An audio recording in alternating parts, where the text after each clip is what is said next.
그러니까 예, 반갑습니다. 오늘은 사무엘 하 1장에서부터 5장까지 보게 됩니다. 제목은 이해할 수 없는 반응입니다. 이해할 수 없는 반응, 뜻밖의 반응, 이런 뜻입니다. 이런 이해할 수 없는 반응이라는 제목으로 이제 보겠습니다. 사울과 그의 아들들이 길보아산 전투에서 블레셋과의 싸움에서 패배하고 거기에서 장렬한 최후를 맞습니다. 그 장면을 저희들이 이제 지난주에 사무엘상 31장에서 봤습니다. 한 번 더 보겠습니다. 31장 3절에서 5절 보면 사울이 어떻게 죽는가 그 장면이 기록되어 있습니다. 사울이 31장 3절입니다. 사울이 패전함에 활 쏘는 자가 따라잡으니 사울이 그 활 쏘는 자에게 중상을 입은지라. 그가 무기를 든 자에게 이르되 네 칼을 빼어 그것으로 나를 찌르라. 할례 받지 않은 자들이 와서 나를 찌르고 모욕할까 두려워하노라. 하나 무기를 든 자가 심히 두려워하여 감히 행하지 아니하는지라. 이에 사울이 자기의 칼을 뽑아서 그 위에 엎드려 지매 무기를 든 자가 사울이 죽음을 보고 자기도 자기 칼 위에 엎드려져 그와 함께 죽으니라. 이렇게 사울이 장렬한 최후를 맞습니다. 자결을 합니다. 적의 손에 부끄럽게 죽느니 하면서 스스로 자기 칼 위에 엎드려져 장렬한 최후를 맞습니다.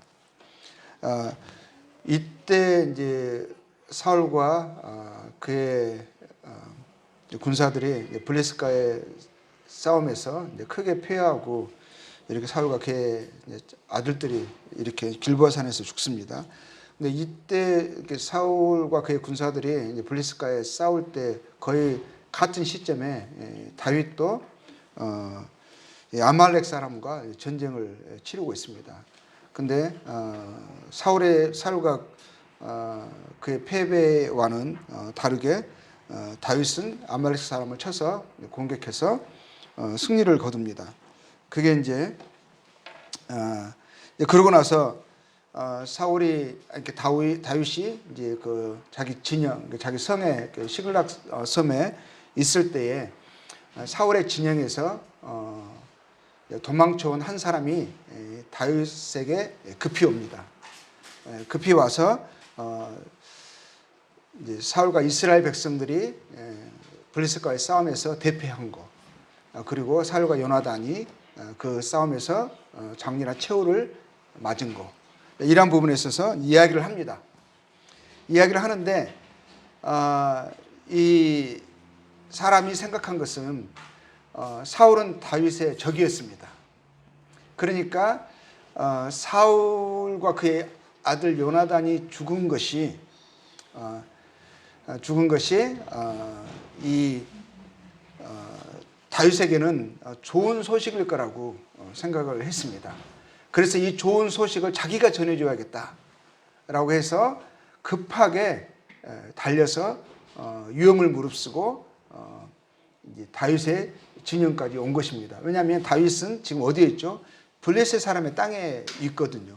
그러니까 사울과 그의 군사들이 전쟁한 곳에서 그 다윗의 진영을 통과해서 와야 되는 거예요. 그래서 블레셋의 진영을 통과해서 와야 되는 거거든요. 그래서 와가지고 이제 이스라엘이 대패한 거, 그리고 사울과 요나단이 그의 아들들이 죽은 것에 대해서 이야기를 합니다. 근데 이 사람이 오버를 해요. 왜냐하면 자기가 하지 않은 일을 했다고 합니다. 왜냐하면 틀림없이 다윗이 사울이 죽은 것을 기뻐할 것이다. 이 기쁜 소식을 전한 자기에게 큰 상을 내려줄 것이다. 이제 대세는 다윗에게 이제 돌아왔다. 그래서 다윗이 이렇게 되다 보면 이제 그 사울이 죽었기 때문에 다윗이 왕이 될 텐데, 그렇게 되면 이 기쁜 소식을 전한 자기에게 큰 상이 주어질 것을 생각을 합니다. 그래서 심지어는 뭐라고 말하냐면 뭐라고 말하죠? 내가 사울을 죽였다 이렇게 합니다. 그러면서 그의 증거로요 사울의 왕관과 그의 팔에 있는 고리를 빼와서 다윗에게 줍니다. 그러면서 이제 사무엘은 이제 마음에 큰 기대를 했겠죠. 근데 뜻밖의 이해할 수 없는 반응을 다윗이 하는 것을 보고 이제 놀라게 됩니다. 그 부분이 이제 사무엘하 1장 11절에서 나옵니다. 이에 다윗이 자기 옷을 잡아 찢음에 함께 있는 모든 사람도 그리하고 사울과 그의 아들 요나단과 여호와의 백성과 이스라엘 족속이 칼의 죽음으로 말미암아 저녁 때까지 슬퍼하며 울며 금식하니라. 이 사람에게 있어서는 이해할 수 없는 반응이 나온 거죠. 슬퍼할 뿐만 아니라 그것을 울면서 금식하면서 이스라엘 백성의 패배와 사울과 요나단의 죽음을 애통해하는 것을 봅니다. 다윗이 그 소식을 전한 청년에게 묻되 너는 어디 사람이냐 대답하되 나는 아말렉 사람 그 애국인의 아들이니이다 하니 이때는 불안했겠죠. 이런 반응을 전혀 이상하지 못했습니다. 자기를 칭찬하면서 잘했다 하면서 큰 상을 내려줄 줄 알았어요. 뜻밖의 이해할 수 없는 반응을 이제 보게 된 것입니다. 그러면서 다윗이 그에게 이르되 네가 어찌하여 손을 들어 여호와의 기름 부은 받은 자 죽이기를 두려워하지 아니하였느냐 하고 다윗의 청년 중 한 사람은 불러 이르되 가까이 가서 그를 죽이라매 그가 침에 곧 죽으니라. 다윗이 그에게 이르기를 네 피가 네 머리로 돌아갈지어다 네 입이 네게 대하여 증언하기를 내가 여호와의 기름 부음 받은 자를 죽였노라 함이니라 하였더라. 그는 기쁜 소식이라고 먼 길을 마다하지 않고 위험을 무릅쓰고 다윗에게 갔지만 그것은 다윗에게는 슬프고 애통한 소식이었습니다. 그는 자기가 하지 않은 일, 사울을 죽이지 않았어요. 그런데 그것이 자기에게 큰 영광이 되고 상이 될 것이라고 생각을 했습니다. 근데 오히려 그것이 그의 죽음을 재촉했습니다. 그 이후 다윗은 유다로 이스라엘 땅 유다로 갑니다. 헤브론에 거처를 잡게 되어지고, 근데 그런 다윗에게 유다 사람들이 찾아와서요 그를 이제 왕으로 삼습니다. 기름을 붓고 왕으로 삼습니다. 그때 나이가 다윗이 30살이었습니다. 다윗이 유다 왕으로 7년 6개월을 있습니다. 이것도 그 정도 하면 이제 이스라엘 전역을 통일 왕국의 왕이 되겠다라는 기약이 있었던 것은 아닙니다. 유다 왕으로서 그냥 지파의 왕으로서 헤브론의 거점을 잡고 그곳에서 지내고 있는 것입니다. 세월이 흘러서 7년 6개월이 지난 것입니다. 그런데 다윗이 유다 왕이 되려고 한 것도요. 그가 유다 왕이 되려고 공작을 꾸몄거나 책략을 도모했거나 어떤 세력을 규합했거나 그래서 뭐 힘으로 쟁취한 그런 것이 아니었었어요. 유다 사람들이 와서 당신이 우리의 왕이 되달라 하면서 그에게 기름을 부어서 그를 왕으로 삼은 거였었어요. 그가 왕이 되고자 하는 것은 그의 야망이 아니었었어요. 그래서 그것을 힘으로 쟁취하려고 하지 않았습니다. 목적하지 않았어요. 왕이 되는 게 그의 목적이 아니었었어요. 그가 왕이 된 것은 백성들이 찾아와서 왕이 되달라고 한 것이었고, 그 왕이 된 것은 하나님이 그에게 사명을 주신 것이고 유임을 한 것이었고 한 것이었지 그 야망이나 원함의 성취가 아니었다라는 것이죠. 그런 하나님의 뜻에 순종한 것이었고 하나님이 정하신 때에 다윗은 유다의 왕이 된 것이었고, 또 언젠가는 하나님이 기뻐하시면 이스라엘의 통일 왕국의 왕으로 세워질 것이었습니다. 그의 정체성, 그의 야망은 무엇을 이루고 어떤 위치에 오르는 것이 아니라 하나님 앞에서 하루하루 어떻게 살아갔느냐 였던 것 같습니다. 그의 야망, 하나님이 그의 야망이고 소원이었던 것 같습니다. 그리고 이렇게 이제 사울과 그의 아들들이 죽고 나서요, 이스라엘 백성들은 다윗을 왕으로 삼고 싶어 했던 것 같아요. 그런데 다윗을 그들의 왕으로 삼는 데 있어서 걸림돌이 누구냐면 사울의 아들 가운데 유일한 생존자가 있었어요. 이스보셋이라고 하는. 이스보셋이라고. 근데 그 전쟁에서 사울과 그의 아들들이 다 죽었는데 이 아들은 죽지 않았거든요. 그리고 사울의 군사령관인 아브넬도 죽지 않았어요. 근데 이스보셋이 다윗의 이스라엘 전역의 통일왕국의 왕이 되는 것에 걸림이 된 것이 아니라 사울의 군장관이었던, 군사령관이었던 이 아브넬이 걸림돌이었어요. 아브넬은 사울의 충성된 왕이었습니다. 사울에 대한 충정으로 지금 이스라엘이 지금 블레셋에 대패했잖아요. 그러니까 나라가 어렵습니다. 그리고 그 왕과 그의 왕이 될 만한 그 차후에 사울을 위해서 왕이 될 만한 요나단까지 다 죽었어요. 근데 사울의 자녀 중에서, 아들 중에서 이스보셋이 제일 유약한, 형편없는, 어떻게 보면 수치스러운 아들이었었어요. 그러니까 이스보셋의 이름의 뜻이 그래요. 수치스러운 자, 이런 뜻이에요.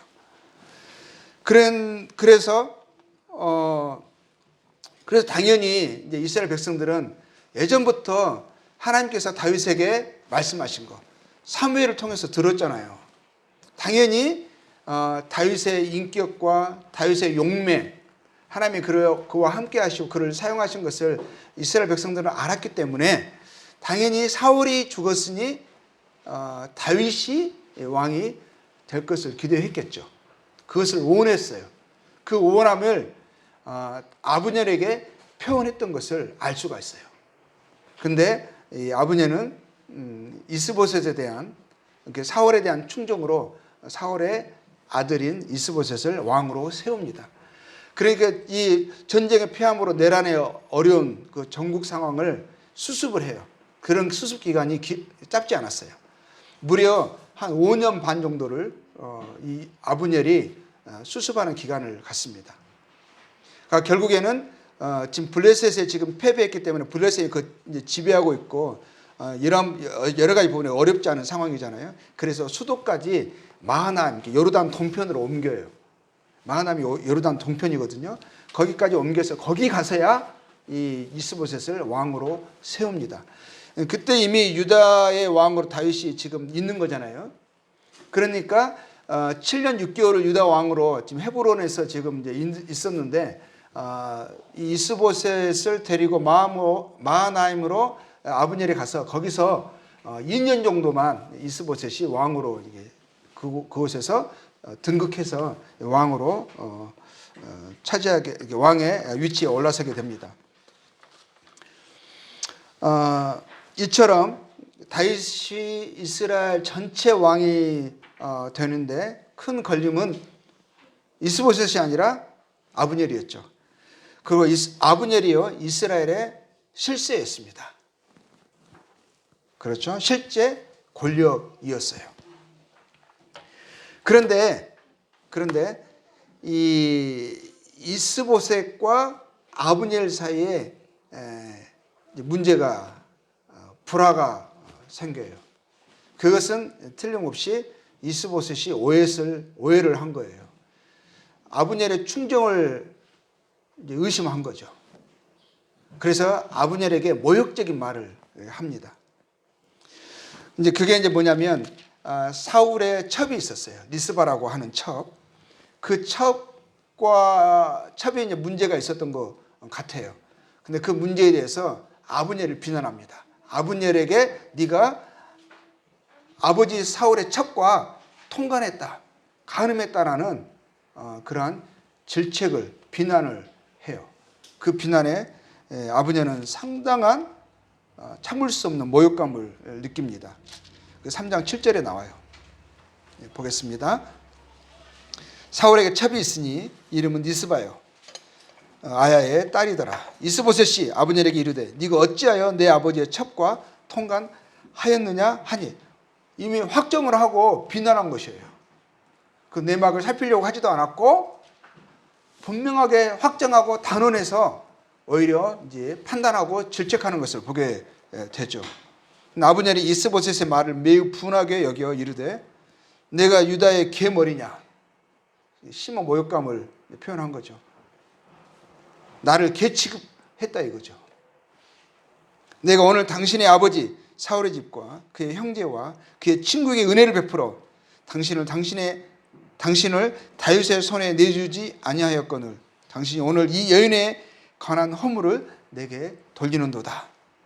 여호와께서 다윗에게 맹세하신 대로 내가 이루게 하지 아니하면 하나님이 아브넬에게 벌 위에 벌을 내리심이 마땅하니라.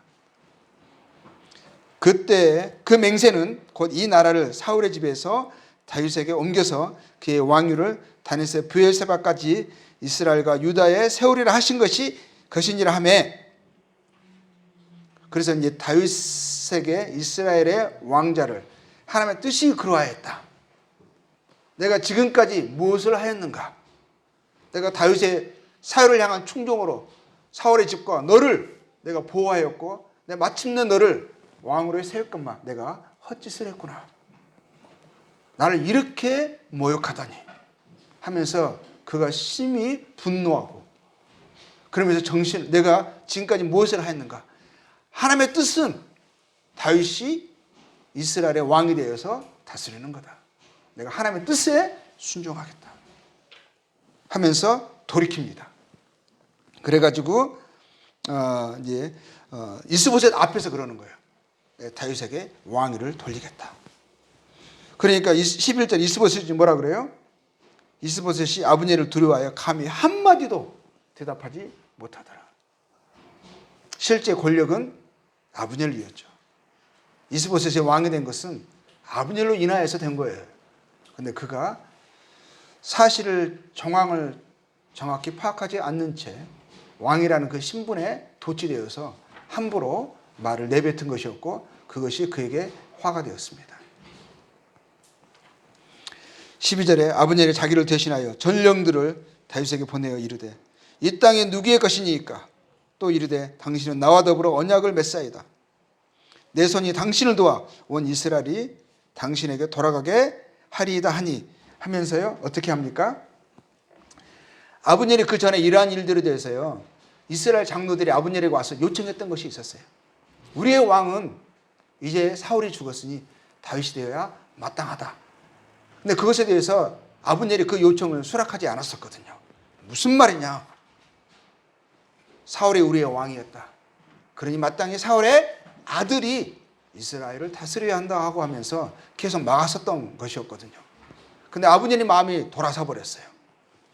그러니까 그것에 대해서 이스라엘 장로들에게 찾아갑니다. 17절에 나와요.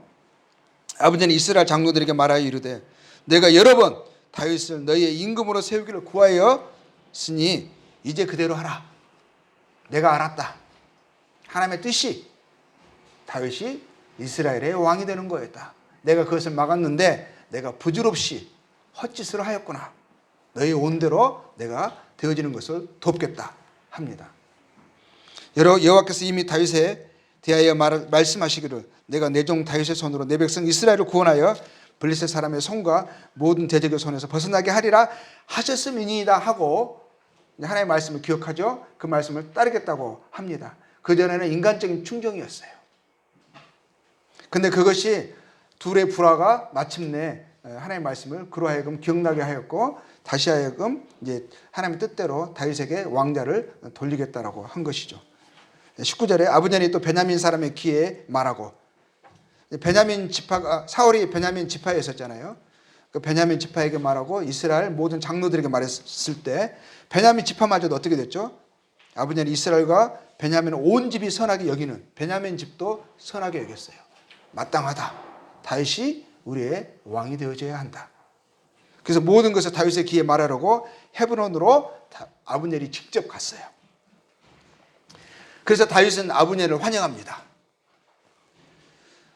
다윗이요, 지금 이스라엘을 지금 아브넬이 문제잖아요. 그래서 아브넬을 회유하고 그 전에 아브넬을 공격해서 내가 이스라엘의 왕이 되어야겠다 하고 다윗은 한 번도 생각하지 않았어요. 그가 왕됨은 왕을 야망 삼지 않았던 거죠. 하나님께 맡겼어요. 하나님의 뜻대로 이스라엘 왕이 된, 유다의 왕이 된 것도 어떻게 보면 그의 원함이 아니었어요. 그냥 하나님에 맡기셔서 한 것이었어요. 이스라엘 백성들을 돌보는 목자로서 그를 세우셨기 때문에 순종하여서 한 것이지, 그의 원함은, 계속 확인하게 되는 것은 그의 원함은 하나님 자신이었어요. 하나님이 어떤 맡기신 어떤 일이, 어떤 직책이 그의 원함이 아니라 하나님 그분 자신이었죠.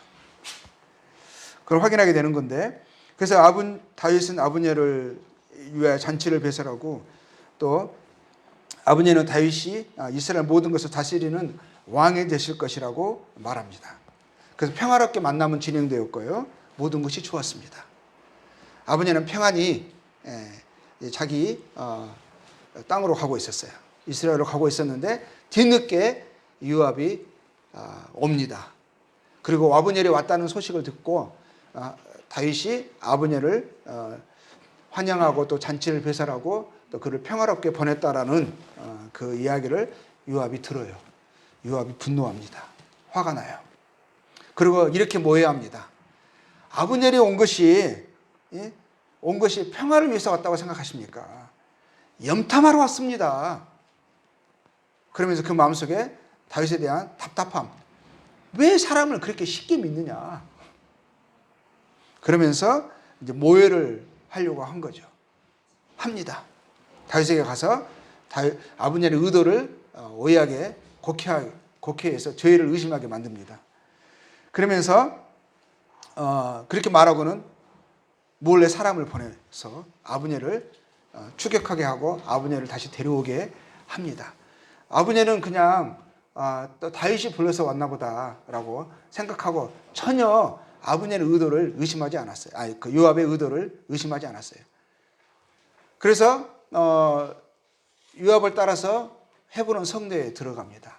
평안히 뭔가를 말하려고 하는 것처럼 하다가요, 요압이 아브넬의 배를 찔러 죽입니다. 아브넬은요, 말 그대로 그냥 믿고 평안 가운데 왔다가 어처구니 없는 죽음을 당한 거죠. 아브넬은 용사였었어요. 아브넬이 그 상황을 알았다면 이렇게 어처구니 없이 죽지 않았을 것입니다. 근데 요압이 아브넬을 죽인 것은, 요압도 아브넬이 온 것은 이 다윗을 염탐하여서 다윗을 어려움에 처하게 하려고 왔을까? 평화가 목적이 아니라 염탐이 목적이었을까? 정말 요압도 그렇게 생각했을까 싶어요. 근데 요압은 평화를 위해 왔다고 생각하고 싶지 않았어요. 왜냐하면 아브넬에게 개인적인 원한이 있었어요. 요압의 동생 아사헬이 아브넬에 의해서 그 전에 전쟁에서 죽임을 당했거든요. 그의 목적은 그의 동생 아사헬에 대한 복수였었어요. 그런 싫은 마음이 이미 그 안에 있어서 아브넬의 어떤 목적으로 왔든지 좋게 받아들이고 싶지 않고 그의 마음의 미움, 복수를, 그에 대한 목적을 이루고 싶었던 것이죠. 그는 그의 원하는 목적, 복수를 이루었습니다. 다윗이 나중에 아브넬의 요압에 의해 죽임을 당한 것을 알고 크게 슬퍼했었어요. 크게 슬퍼했습니다. 근데 사람들이 일반적으로 생각하는 것은요, 당연히 이스라엘 사람들도 그랬어요. 심지어는 유다의 사람들마저도 당연히 다윗이 아브넬을 죽였겠거니 생각했습니다. 왜냐하면 모든 사람이 알고 있는 것은 다윗에게 있어서, 왕이 됨에 있어서 지금까지 걸림이 되어 왔던 것, 7년 반이라는 그 세월 동안에 다윗이 이스라엘 전역에 왕이 되지 못했던 것은 아브넬이 문제다. 아브넬이 걸림돌이다. 근데 아브넬이 제 발로 찾아와서 다윗을 그것을 놓치겠느냐. 다윗이 그 기회를 호기 삼아 아브넬을 처치한 거다. 이렇게 모두가 다 믿는 것이 당연한 상황이었어요. 그래서 당연히 다윗이 죽였겠거니 다윗이 온수를 갚았구나 이렇게 생각을 했어요. 근데 다윗이 아브넬의 죽음에 대해서 너무 애통해하는 거예요. 다윗이 옷을 찢고요. 크게 슬퍼합니다. 그 장면이 나와요. 3장 31절에. 다윗이 요압과 미 자기와 함께 있는 모든 백성에게 이르되 너희는 옷을 찢고 굵은 배를 띠고 아브넬 앞에서 애도하라 하니라. 다윗 왕이 친히 왕이요 아브넬의 상여를 따라갑니다. 크게 애통하고 옷을 찢어요. 그러면서 아브넬을 헤브론에 장사하고 아브넬의 무덤에서 왕이 소리를 높여 울고 백성도 다 우니라. 다윗의 진심이었습니다. 다윗은 아브넬을 그렇게 걸림돌로 반드시 처리해야 할 다윗의 적으로 생각하지 않았어요. 정말 이스라엘의 큰 자로 용맹한 군사요 지도자로 큰 인물로 생각을 했었어요. 그의 이 허망한 죽음에 그는 정말 진심으로 슬퍼했어요. 35절 보겠습니다. 근데 오히려 그를 슬퍼한 이 모습, 모든 사람이 예측한 대로 다윗이 마땅히 죽였겠거니 했는데, 왜냐하면 사람은 일반적으로 그렇게 하거든요. 육신은 일반적으로 그렇게 하는 것이 마땅하거든요. 근데 다윗이 이런 모습을 보면서요, 오히려 다윗이 슬퍼하는 그 모습을 보면서 일반적으로 사람들은 그렇게 하는데, 육신은 그렇게 하는데, 모두가 다 그렇게 할 것이라고 생각했는데 다윗이 사람을 아끼고 또 이런 진정한 이런 모습을 보면서 오히려 백성이요 35절에 보면은 뭐라고 되냐면 35절부터 보겠습니다. 36절을 볼게요. 오히려 그 모습에 백성이 안도하고 기뻐했어요. 온 백성이 보고 기뻐하며 왕이 무슨 일을 하든지 무리가 다 기뻐함으로 이날에야 온 백성과 온 이스라엘이 넬의 아들 아브넬을 죽인 것이 왕이 한 것이 아닌 줄을 아니라. 그의 진심을 본 거죠. 왕이 그의 신복에게 이르되 오늘 이스라엘의 지도자여 큰 인물이 죽은 것을 알지 못하느냐 하면서요. 또 다윗은 보니까 자신의 그 아브넬을 죽음을 막지 못한 것, 그리고 그를 죽임에 있어서 요압이 죽이잖아요. 근데 자기가 참 힘이 없는 왕으로서 자신의 모습을 오히려 한탄합니다. 39절에 내가 기름 부음을 받은 왕이 되었으나 오늘 약하여서 수레의 아들인 이 사람을 제어하기가 너무 어려우니 자신의 약함을 토로를 하죠. 여호와는 악행하는 자에게 그 악한 대로 갚으실지로다 하니라. 그 요압의 그 악함에 대해서도 그것을 또 요압의 눈치도 그렇게 보지 않습니다. 그 악행을 악행하다고 말을 합니다.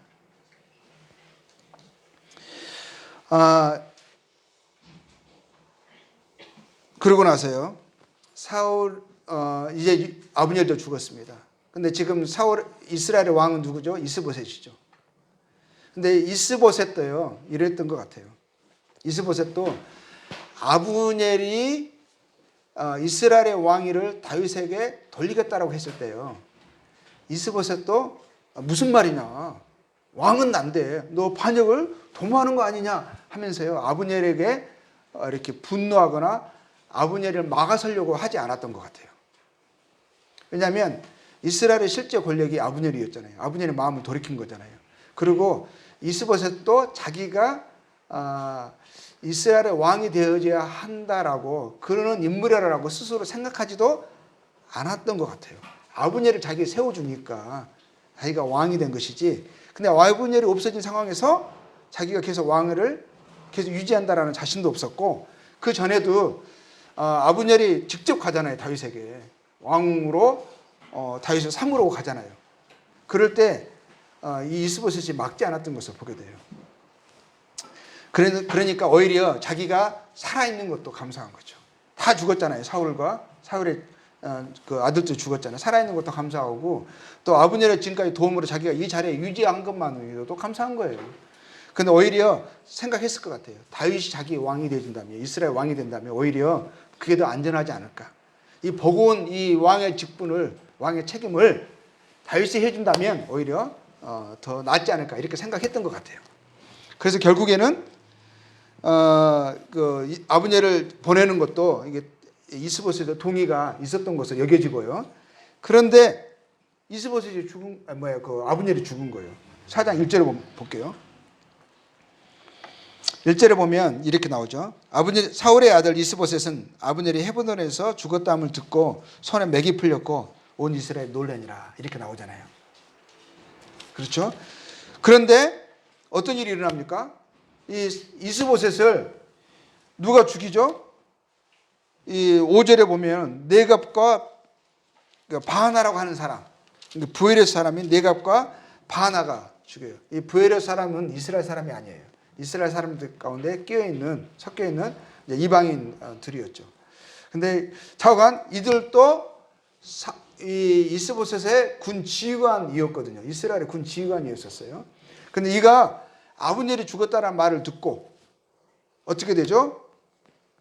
이스보셋을 몰래 이스보셋 낮잠을 자고 있어요. 집에 들어오니까 낮잠 자고 있거든요. 이것이 기회다 싶어가지고 이스보셋을 죽여요. 그럼 목을 베세요. 목을 가지고 밤새 달려가지고 다윗에게 갑니다. 기쁜 소식을 전한다고 가는 거예요. 설레는 마음으로 갔어요. 내가 당신의 원수, 마지막 남은 이 원수, 이 사울의 아들 이스보셋을 내가 죽였다. 자, 이스보셋 머리를 가지고 간 거예요. 죽였다. 그러면 이제 어떻게 됩니까? 다윗이 그렇게 원했던 다윗의 적들을 해결하고 그리고 그 증거로 가져왔으니까 다윗이 정말 크게 기뻐할 거라 생각한 거죠.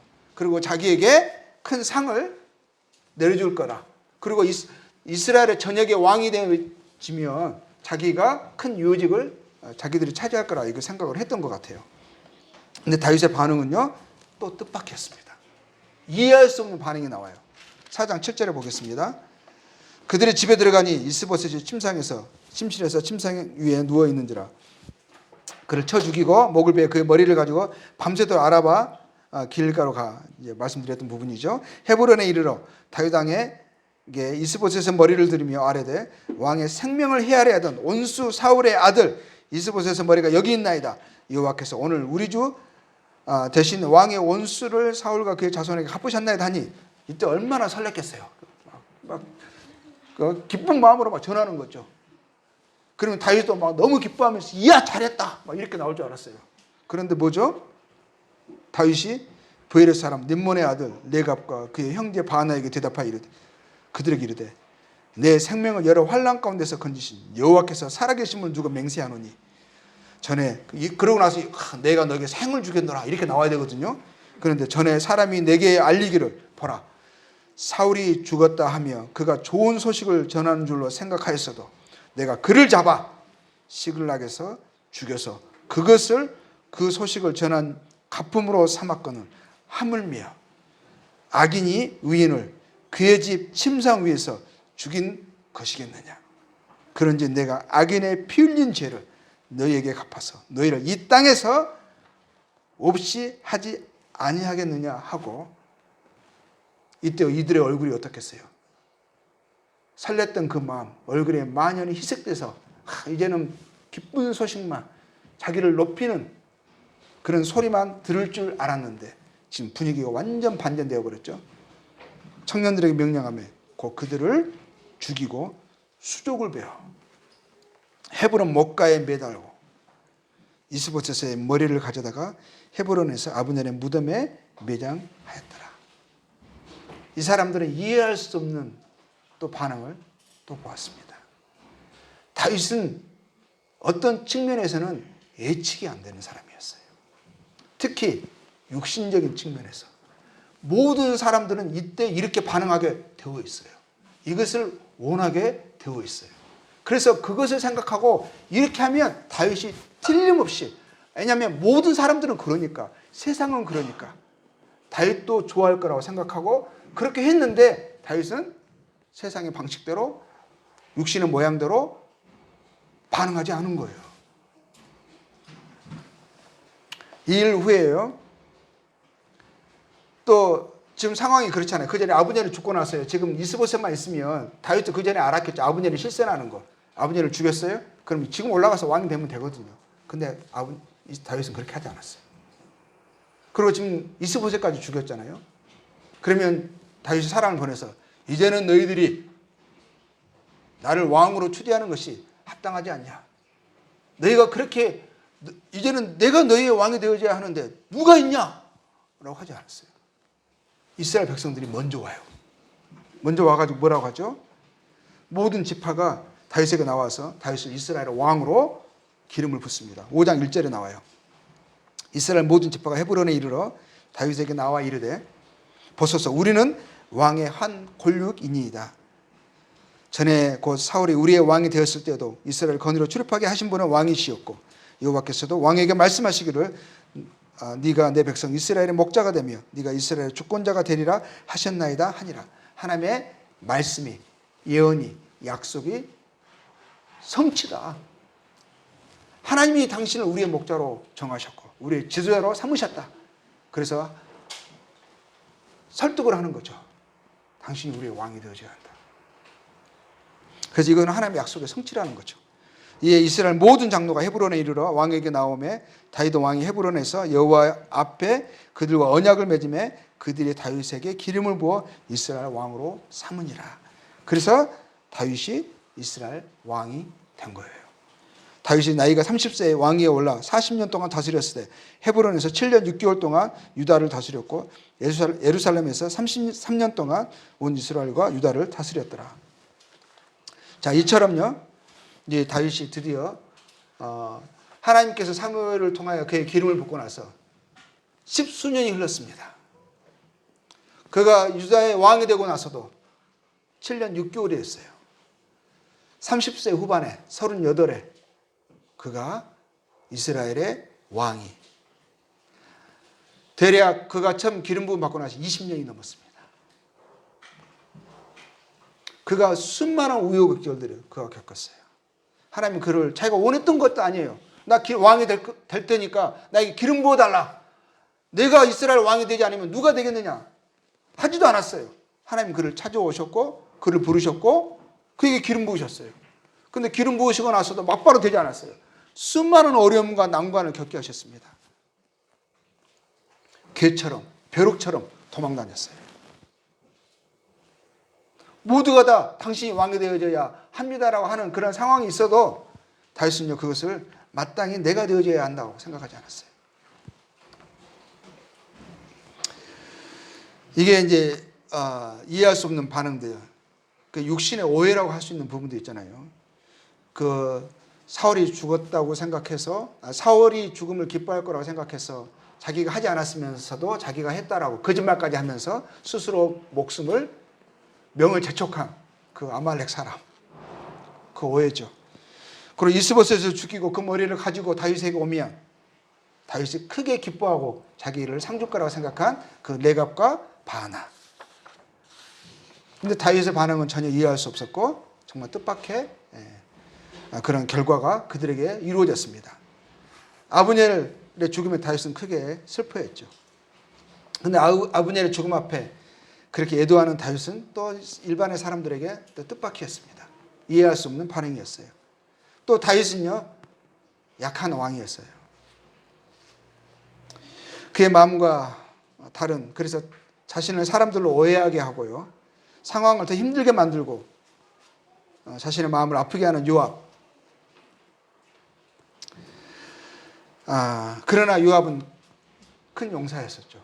또 이스라엘의 충신이었습니다. 다윗의 친복이었어요. 근데 그 요압을 어떻게 할 수가 없었어요. 요압은요 다윗에게 딜레마와 같았어요. 제멋대로인 이 요압. 근데 충신이에요. 용사예요. 다윗을 어렵게 공경에 처하게 만드는 요인이기도 했습니다. 근데 그를 제어할 수 없는. 그래서 그것에 대해서 다윗은 참 자신을 나는 약한 왕이다. 내가 이 사람을 제어하기가 너무 힘들다 하면서도요.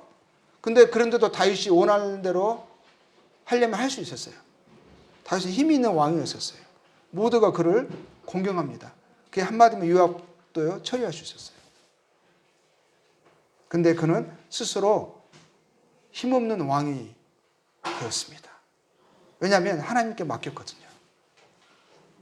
하나님이 처리해주기를 원했어요. 그래서 요압을 평생 안고 갑니다. 육체의 가시와 같은 그 요압을요 계속 데리고 가요. 그래서 하나님이 처리하기를 맡겼지 자신이 처리하지 않았어요. 근데 왜 다윗은 이 일반의 사람들이 이럴 것이라고 예견하는 그런 일반의 그런 반응과 다른 이해할 수 없는 반응, 뜻밖의 반응을 나타낼까? 그가 다윗이 다른 일반의 육신의 사람들과 세상의 어떤 그런 기대와 그런 예상하는 것과 왜 다르게 행동을 했을까? 어떤 측면에서는 예상할 수 없어요.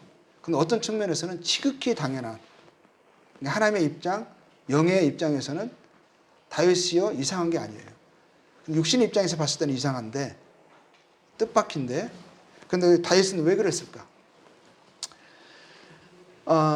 다윗은요 원칙의 사람이었어요. 왜냐하면 생각해 보잖아요.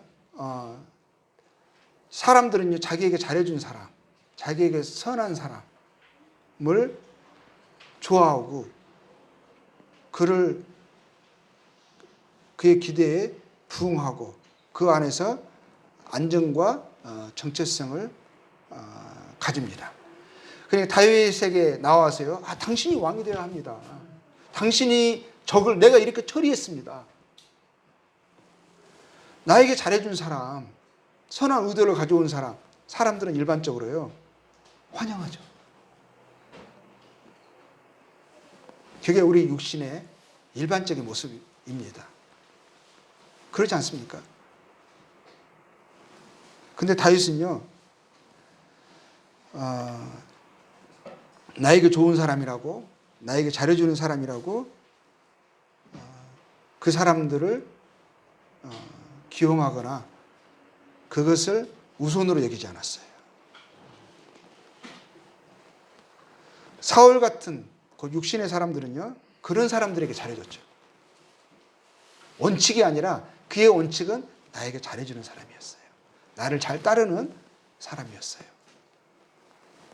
근데 다윗은 영의 사람은 하나님 우리에게 원하시는 것은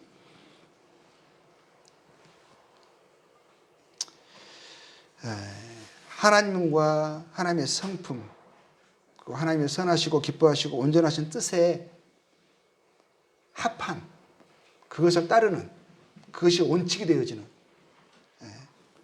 이 원칙의 사람, 그 하나님 중심의 사람이었습니다.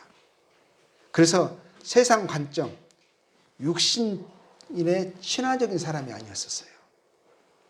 하나님의 뜻이 거기에 있느냐, 하나님의 성품과 하나님의 뜻과 부합되느냐, 그런 원칙의 사람이었어요. 나에게 잘해주는 사람이 아니라. 이제 무슨 말씀인지 이해되시죠? 그래서 그가 내각과 바나가 왔지만 그는 하나님의 뜻이 그것에 있지 않았어요. 하나님의 방법이 아니었어요.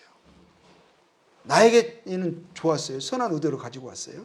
근데 그것은 하나님의 원칙이 아니었죠. 하나님 중심이 아니었었어요. 나의 중심이라면 그 사람들 봤죠.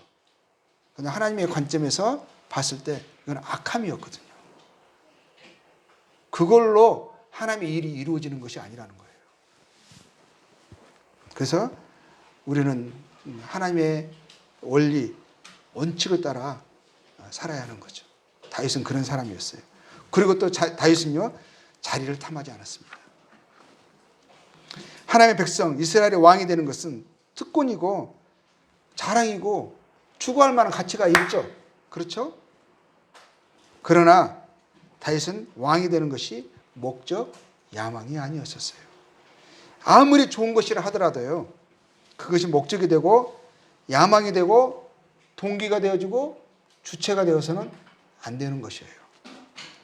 선교사가 되는 거, 하나님의 교회의 장로가 되어지고 일꾼이 되는 거, 좋은 것이죠. 그러나 그것이 비전이 되고 목표가 되고 야망이 되고 소원이 되어서는 안 되는 거예요. 그러면 그 선한 것이 문제가 됩니다. 육신이 되어버려요. 은사, 직분, 역할은 주어지는 거예요. 그것들이요, 사람의 참된 영광, 사람의 영광, 상급, 정체성, 목적이 돼서는 안 되는 거죠. 다윗은 그랬어요. 하나님이 목적이었고, 하나님이 야망이었고, 가치였고, 비전이었습니다. 그를 통해서 얻어지는 자신의 직분, 영광, 사람들의 칭찬, 이런 것들이 아니었다는 거예요. 다윗은 하나님을 추구하는 사람이었습니다. 하나님 닮기를 원하고요, 하나님과 동행하는 사람이었습니다. 그래서 그가 일반의 사람들이 예상할 수 있는 그런 반응과 다른 반응에 나타내는 그런 결과가 보여졌다라는 거예요. 그는 하나님의 사람이기를 원했습니다. 하나님의 마음에 합한 그런 마음, 그런 사람이기를 원했다라는 거예요. 그에게 복은 사울과 달리, 사울, 육신의 사람들과 달리, 또 사울의 죽음을 알리러 온 그 아말렉 사람과 달리, 또는 이스보셋의 머리를 가지고 온 네갑과 바하나, 그리고 요압과 달리, 요압은 뭐였었죠? 요압은 자기 원수를 갚는, 육신의 어떤 복수를 취하는, 다른 사람들은 자기 어떤 그것을 통해서 어떤 영광을 갖고 자랑을 삼을 만한 어떤 그 상을 얻고, 또 요압은 원수를 갚는 그런 육신적인 목적이 아니었다라는 거죠. 그에게 다윗에게 복은요, 다윗에게 행복은, 다윗이 추구하는 복은, 바라는 복은요, 하나님 자신이었어요. 그가 쫓고 순종해야 할 주인은 하나님이었습니다. 시편 16편 보겠습니다. 이게 다윗의 시거든요. 시편 16편 2절, 내가 여호와께 아뢰되 주는 나의 주님이시오니. 그의 주님은 하나님이셨어요. 그가 왕이 되었지만, 왕으로 모든 사람 위에 군림하고 모든 사람이 그의 명령에 순종하지만, 그는 항상 기억하고 잊지 않고 명심했던 것이 있어요. 그는 하나님의 종이었습니다. 하나님의 그의 삶에 완전한 주권을 가지신 주님이셨어요. 그리고 뭐라고 말씀하죠? 주밖에는 나의 복이 없다 하였나이다. 정말 주님을 복으로 여겼어요. 주님 안에 있는 거, 그걸 정말 복으로 알았어요. 그의 목표는 이것이었어요. 하나님이 그의 야망이었고, 그의 가치였고, 그의 영광이었고, 그의 복이었어요. 8절 보겠습니다. 내가 여호와를 항상 내 앞에 모심이요, 그가 나의 오른쪽에 계심으로 내가 흔들리지 아니하리로다. 물론 인간적인 측면에서는 사람들 사이에 있으니까 사람들의 칭찬, 세상에서 받는, 세상에서 얻는 그런 것들로 기쁨을 삼고 복을 삼고 만족을 삼고, 그런 유혹 속에 우리가 살아갑니다. 그래서 다윗도 그가 흔들리지 않았겠어요? 그래도 많은 실수를 했어요. 많이 흔들렸고 그 넘어지기도 했습니다. 근데 항상 다윗의 마음 가운데서는 다시 일어나고 7번 넘어질지라도 8번 다시 일어날 수 있었던 것은 그가 항상 하나님을 기억하기를 원했고 하나님 앞에서 요동치 않게 하나님을 항상 내 앞에 모신다고 했어요. 하나님을 항상 떠올렸고 그 앞에서 살았습니다. 그의 푯대가 하나님이셨어요. 시편 73편 25절에 이런 표현이 있습니다. 그게 다윗의 마음이었다라고 여겨집니다. 하늘에서는 주 외에 누가 내게 있으리요. 땅에서는 주밖에 내가 사모할 리 없나이다. 우리도 이 다윗의 이러한 부분을 적용을 우리에게 동일하게 적용됩니다. 다윗은 주님의 형상을 닮고 싶어 했습니다. 주님의 형상은 의로운 형상이고 사랑의 형상입니다. 시편 17편 15절 보면 이렇게 되어 있습니다. 나는 의로운 중에 주의 얼굴을 배우리니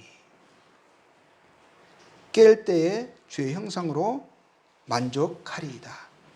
주님을 닮고 싶어 했어요. 주의 의로운 형상을, 주의 어떠하심을. 그게 그의 삶의 목적이었고 동기였었고 그의 살아가는 이유였습니다. 27편, 시편 27편 4절을 보겠습니다. 내가 여호와께 바라는 한 가지 일, 27편 4절입니다. 그것을 구하리니 내가 내 평생에 여호와의 집에 살면서 여호와의 아름다움을 바라보며 그의 성전에서 사모하는 그것이라. 그가 여호와께 구했던 한 가지 일이 뭐죠? 하나님을 더욱 사랑하는 것입니다. 그의 아름다움을 더 알고 그것을 더 사모하고 그의 성전에서 사모하는 그것이다. 이 말이 주님을 추구하는 거예요. 주님을 구하는 것이에요. 그를 닮기를 원했고 그의 아름다움을 바라보면서 닮아가기를 원했어요. 그는 그것을 구했습니다. 그것을 원했어요. 하나님에 의해서 다른 어떤 것을 구한 것이 아니라 하나님 그분을 구했어요. 그분을 더 알기를, 그분을 더 닮아가기를, 그분을 더 사랑하기를, 그분을 더 만족하기를, 그것을 원했어요. 그것을 복으로 여겼습니다. 그래서 그가 다른 사람과 달랐던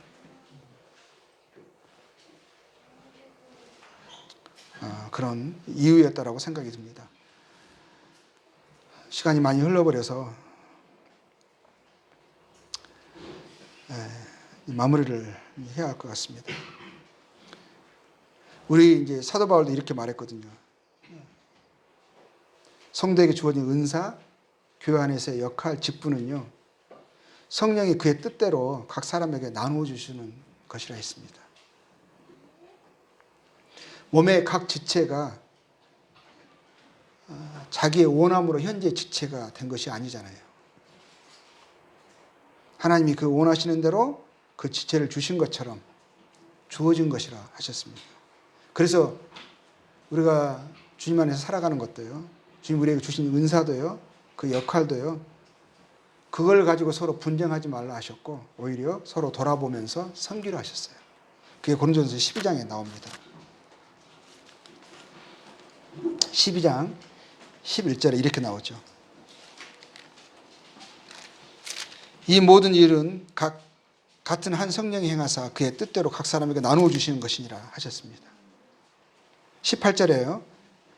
그러나 이제 하나님이 그 원하시는 대로 지체를 각각 몸에 두셨으니 25절 몸 가운데서 분쟁이 없고 오직 여러 지체가 서로 같이 돌보하셨느니라 그러시잖아요. 그래서 27절에 너희는 그리스도의 몸이요 지체의 각 부분이라. 그렇죠. 은사나 역할이나 직분은 원함으로 되어지는 것이 아니고 하나님이 주시는 것입니다. 자기에게 주어진 은사와 역할을 쫓아서 서로 돌보고 서로 섬기는 거죠. 그런데 하나는 사모하라 하셨어요. 추구하라 하셨습니다. 한 은사를 두고요. 31절 보겠습니다. 은사임에도 불구하고요. 31절 너희는 더욱 큰 은사를 사모하라. 사모하라는 말이 간절히 원하라 이런 뜻이에요. 이것을 원하라 하셨어요. 이 원함은 뭡니까? 그게 13장에 이어집니다. 그건 사랑입니다. 사랑. 이 사랑은 뭐죠? 하나님을 더욱더 알아감으로 이 사랑의 사람이 되기를 원하는 거예요.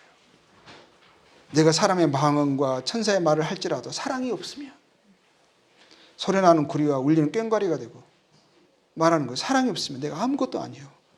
내가 내게 있는 모든 것을 구제하고 내 몸을 불사르게 내어줄지라도 사랑이 없으면 내가 아무 유익이 없느니라 하면서 이 사랑을 간절히 원하라. 사랑을 추구하라 하신 거예요. 이것은 이 사랑을 하려면 뭐죠? 의로우시고 사랑이신 하나님을 더 알아야 되는 거예요. 그래서 그 하나님을 알아가니까 그 하나님처럼 그런 사람으로 되어지고 싶은 거예요. 닮아가고 싶은 거예요. 하나님 이것은 추구하라 하셨어요. 이것을 목표하라 하셨어요. 결국 이 사랑이 뭡니까? 하나님은 사랑이시니라. 하나님 목표이신 거죠. 닮아가는 거죠. 그분의 의로운 형상, 사랑의 형상으로 우리가 닮아가고 우리가 깰 때 그것으로 만족하기를 원하시는 거죠. 이게 우리의 진정한 추구가 되어져야 하는 것이고 우리의 목표가 되어져야 하는 거죠. 이렇게 해야만 우리가 세상에서는 뜻밖의 반응인데 이해할 수 없는 반응인데 하나님 안에서는 이해되어지는 합당한 삶의 모습이 나옵니다.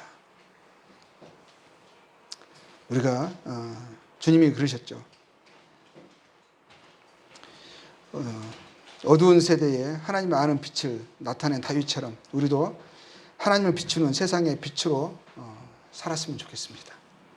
그래서 저희 개인의 삶과 저희 의왕교회의 사랑과 섬김을 통해서 세상에 우리의 아름다운 하나님과 그의 선하신 뜻을 비춤받고 또 빛 대신 하나님께 나오는 그러한 일이 일어났으면 좋겠습니다. 주님은 너희는 세상의 빛이라 하셨습니다. 너희 빛이 사람에게 비치게 하여 그들로 너의 착한 행실을 보고 하나님께 영광을 돌리라 하셨습니다. 에베소서 5장 8절에서는 너희가 전에는 어둠이더니 이제는 주 안에서 빛이라 빛의 자녀들처럼 행하라 하셨어요. 이런 말씀대로 하나님의 마음과 뜻에 합한 자들로 저희들이 계속 성장했으면 좋겠습니다. 그래서 말씀을 마치겠습니다. 감사합니다.